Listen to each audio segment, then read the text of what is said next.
Well, hi everybody.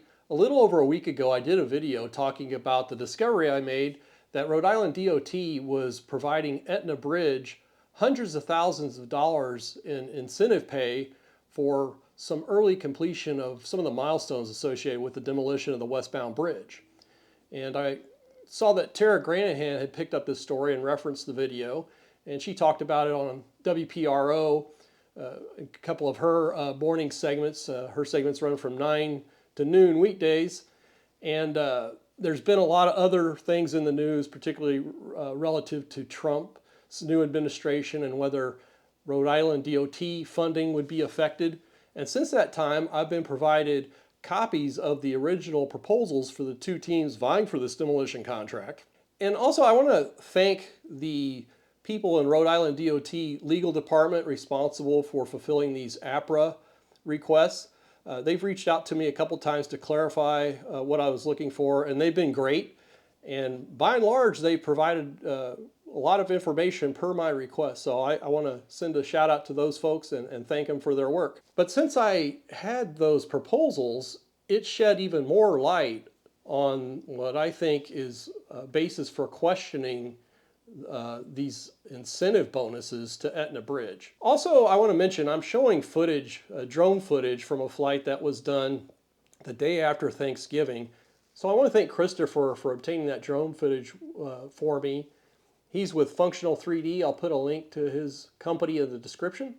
So let's look through these proposals here for the original demolition work, which at that time was supposed to include just the superstructure for the bridge, not the piers, not the foundation below the piers. The Aetna team proposed a price of $45,777,000. And apparently RiDOT had stipulated completion dates for various phases of the work. And in the Aetna proposal, they showed earlier completion than required. So overall, they were showing total number of days saved 94. Then we have Sigma-Manafort, the other proposer for the demolition of the superstructure, and they came in at $43,849,500. And like Aetna, they had earlier completion scheduled than what was required by RiDOT. They showed an overall savings of 35 days. So the difference in time between Aetna's proposal and Sigma-Manafort was 59 days. So let's keep that figure in mind as we go through some additional details here.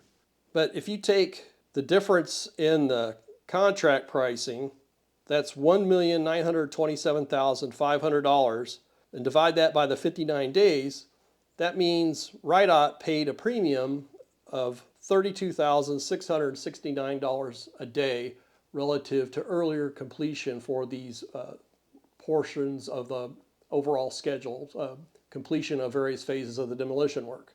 Now, I will say that this appears to be a combination of both price and qualifications. And just in broad strokes, I mean, these are very lengthy proposal documents. Just my overall gut reaction was that the Aetna team had more individuals with more experience and perhaps more project experience relative to Sigma-Manafort, but both proposers, to me, seem qualified to do the work based on the information they presented. So, you know, that's worth something if you have somebody that you think's more qualified. But again, RiDOT's paying nearly $2 million premium for that in terms of the apparent time savings, as well as the other aspects of the overall team qualifications. So this is the original contract for demolition of the substructure. And you can see here it was awarded for Aetna's full proposal amount of $45,777,000. Then in October, Aetna was awarded an additional contract of $38,410,000. Actually, it was a change order to the original contract to include demolition of the substructure. It says here, at the request of RiDOT, Aetna Bridge submitted a proposal package on October 4th consisting of 4 options, and they apparently went with option 2. Now, one thing I'll say, in both the original contract and the proposal from Aetna Bridge, I couldn't find any discussion of incentive pay for early completion for some of the milestones associated with the bridge demo. Then, of course, we had the 29-day shutdown from September to October because apparently the Attorney General for the state of Rhode Island, as well as possibly attorneys associated with Rhode Island DOT, said they needed to preserve evidence associated with these ongoing lawsuits against people who were previously associated with inspection work, design work, construction work for the Westbound Bridge prior to the discovery that they had to close the bridge on an emergency basis and tear it down and replace it. So Aetna was awarded $695,000 for that 29-day shutdown. And it's appropriate to award a contractor additional money if they're delayed. I mean, they have expensive equipment out there. They still have some administrative work that has to be done. And then in December 2024, Rhode Island DOT issues another change order, this time for $462,500 for a total of 37 days of early completion. And I'll just read this. It says, new item, Group 1 milestone incentive.